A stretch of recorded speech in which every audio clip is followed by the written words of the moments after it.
بسم الله الرحمن الرحيم. الحمد لله رب العالمين، الصلاة والسلام على رسوله الكريم. أشهد أن لا إله إلا الله وحده لا شريك له، وأشهد أن محمدا عبده ورسوله. نبينا محمد صلى الله عليه وسلم. رب اشرح لي صدري ويسر لي أمري واحلل عقدة من لساني يفقهوا قولي. ربنا زدنا علما، اللهم فقهنا في الدين، اللهم فقهنا في الدين. السلام علیکم ورحمۃ اللہ وبرکاتہ، امید ہے سب لوگ خیریت سے ہوں گے۔ اللہ تبارک و تعالیٰ ہمارے وقت قبول فرما لے۔ اعوذ باللہ من الشیطان الرجیم، بسم اللہ الرحمن الرحیم۔ یا ایہا الناس انا خلقناکم من ذکر وانثى وجعلناكم شعوبا وقبائل لتعارفوا إن أكرمكم عند الله أتقاكم إن الله عليم خبير. وقالت الأعراب آمنا قل لم تؤمنوا ولكن قولوا أسلمنا ولما يدخل الإيمان في قلوبكم وَإِن تُطِيعُوا اللَّهَ وَرَسُولَهُ لا يلتكم من أعمالكم شيئا إن الله غفور رحيم.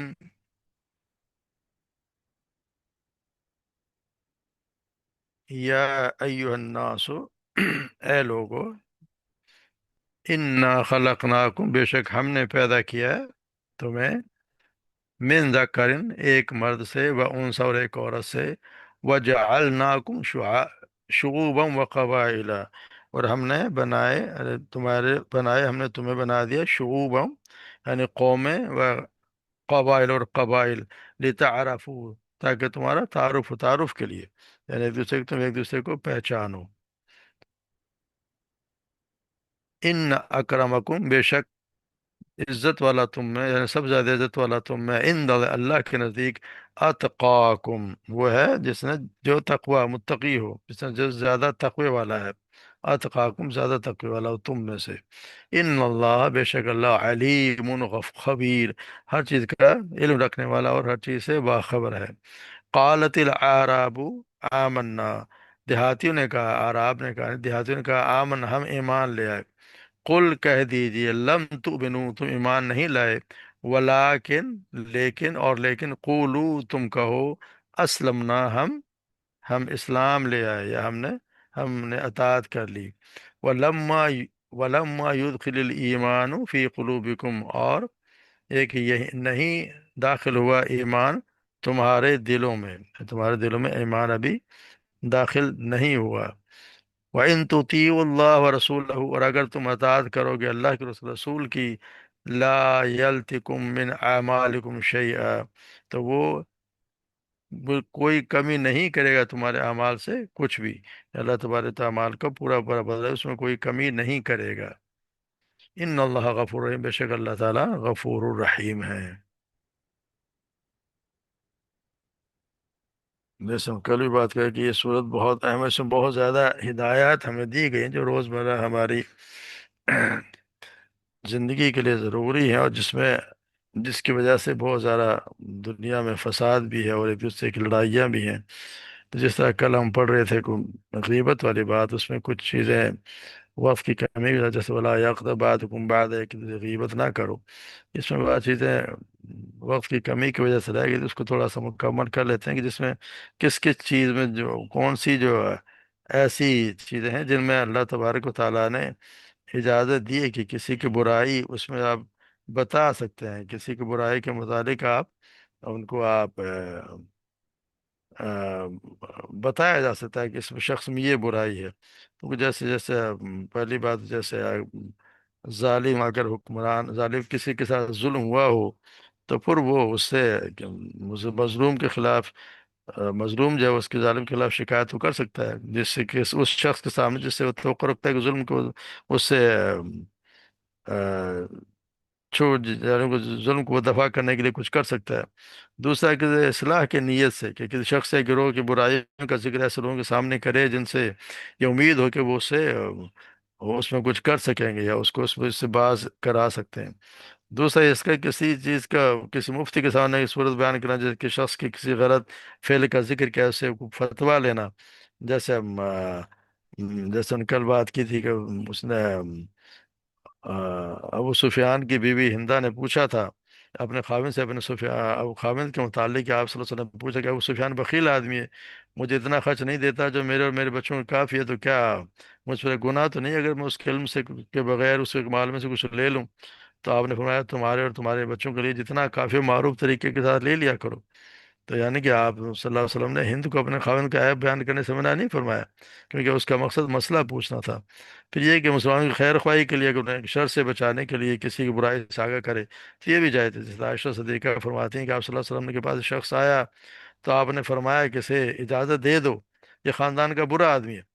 تو صلی اللہ علیہ وسلم نے سید عائشہ کو اس شخص کی برائی سے آگاہ کرنا ضروری خیال کیا، کہ مسلمانوں کی خیر خواہی میں اور انہیں شر سے بچانے میں بہت سی چیزیں آ جاتی ہیں، جیسے حدیث کے راوی پہ بحث ہوتی ہے، مقدمے میں گواہوں پہ جرا ہوتی ہے، جو کل جب اس نے بات کی، یا کسی کے ساتھ رشتہ کرنے یا امانت رکھنے میں اس کے ساتھ کوئی شراکت داری کرنے میں یا ہمسائیگی کا اختیار کرنے میں، کاروبار کے معاملے میں کوئی پوچھے تو اس کو صحیح مشورہ دینا چاہیے۔ کوئی آپ سے پوچھے میں اس کے ساتھ کام کرنے لگا ہوں، کاروبار کرنے لگا ہوں، تو آپ کا کیا خیال ہے؟ تو اس میں اس کی یہ نہیں کہ آپ کو آپ کی کوئی غلطی بتا دے، اس کی کوئی کمزوری بتائیں گے تو وہ کوئی غیبت ہو جائے، وہ ضرور مشورہ اس کو صحیح دینا چاہیے۔ جس طرح کل ان بات فاطمہ بن قیس نے معاویہ اور ابو جہم میں سے کسی ایک کے ساتھ نکاح کے متعلق آپ سے پوچھا، تو آپ نے فرمایا ابو جہم تو عورتوں کو بہت مارتا ہے، اور معاویہ کنگال آدمی ہے، اس کے بعد کچھ نہیں ہے، تم اسامہ بن زید سے نکاح کر لو۔ یعنی صحیح مشورہ دینا مومن کا حق ہے، تو آپ صلی اللہ علیہ وسلم کو صحیح مشورہ دیا۔ تو یہ جس طرح ہے کہ جو شخص کھلم کھلا اللہ کی نافرمانی کرتا ہو، لوگوں کو لوٹتا ہو اور اعلان شراب پیتا ہو، تو اس کے گناہوں کا ذکر جائز ہے۔ جس کے چھپانے کی وہ ضرورت ہے وہ خود ضرورت محسوس نہیں کرتا، اور ذکر کیا اس کا ذکر کیا بجائے تو وہ برا محسوس نہیں کرتا، کیونکہ غیبت ان چیزوں کا ذکر جسے ناپسند کرے، اور یا پھر جو شخص کسی لقب سے مشہور ہو اور اس کے بغیر اس کی پہچان نہ ہوتی ہے۔ جیسے ہوتا ہے یہ جگہ بہت سے لوگ ہوں اور کسی کو، جیسے ہم کل بات کی تھی، ایک وہ عامہ جس کی آنکھیں چندائی ہوں، یا عارض لنگڑا ہو، یا عامہ کو نابینا شخص ہو، جس کو اس کے پہچان کے لیے یہاں یہ بھی بتایا دے کہ لات بات کہ مسلمان ایک دوسرے کی غیبت نہ کریں۔ اس طرح اس میں یہ بھی ظاہر ہوتا ہے کہ صرف مسلمان کی غیبت نہ جائے، کیونکہ کافر ہمارا کوئی دینی بھائی نہیں ہے، اس کی غیبت کرنے میں کوئی گناہ نہیں ہے، اس کے متعلق بتایا جا سکتا ہے۔ پھر اللہ تبارک و تعالی ہمیں یہ بھی یہاں پہ بتایا جا رہا ہے کہ یا ایھا الناس انا خلقناکم ذکر و انثی، کیونکہ یہ جہاں تک ابھی یہ باتیں جو کرتے ہیں وہ ساری اللہ تبارک و تعالی یہاں جتنی آیات ہیں ساری یہ ساری تھی مومنین کے لیے، یا ایھا الذین آمنوا، مومنین کے لیے۔ یہاں اللہ تبارک و تعالی نے ساری انسانیت کو خطاب یہاں پہ کیا ہے، کیونکہ ساری یہ وجہ یہاں پہ یہ بتایا کہ جتنی جڑ ہے لڑائی کی وہ یہی ہے، ساری جو جتنی لڑائی ہے وہ ساری جڑ یہ، کیونکہ جو بھی دنیا فساد ہوتا رہا ہے اسی وجہ سے ہوتا ہے، یعنی نسل کی وجہ سے، رنگ، زبان، وطن، قومیت کا تعصب، یہ قدیم زمانے سے آج تک ہر دور میں انسانیت کو نظر انداز کر کے اور اسے چھوٹے چھوٹے اس نے دائرے کھینچ لیے، جس کے اندر پیدا ہونے والوں کو اس نے اپنا بنا لیا اور باہر پیدا ہونے کو غیر قرار دے دیا۔ ادارے کسی عقلی اور کوئی اخلاقی بنیاد پر نہیں بن کے، بلکہ اتفاقی پیدائش کی بنیاد بن گئے۔ دو شخص جہاں پیدا ہوا تو اس کا تو کوئی اس کے کمال نہیں ہے، اسی کی بنا پر ایک خاندان اور قبیل اور نسل میں پیدا ہونا اس کے اقدار میں تو نہیں ہے۔ پھر کسی خاص رنگ والے، کسی خاص زبان بولنے والے قوم میں پیدا ہو جانا، اس بنیاد پر جو اپنے غیر کی جو تمیز قائم کی گئی اس حد تک کوئی محدود نہیں رہی کہ جنہیں اس لحاظ سے اپنا قرار دیا گیا وہ اس کے ساتھ غیروں کے کو زیادہ محبت کرے، بلکہ کہا ہے کہ دوسروں سے نفرت، اس تمیز، نفرت اور عداوت اور تحقیر اور تذلیہ دوسروں کی تذلیہ کرو۔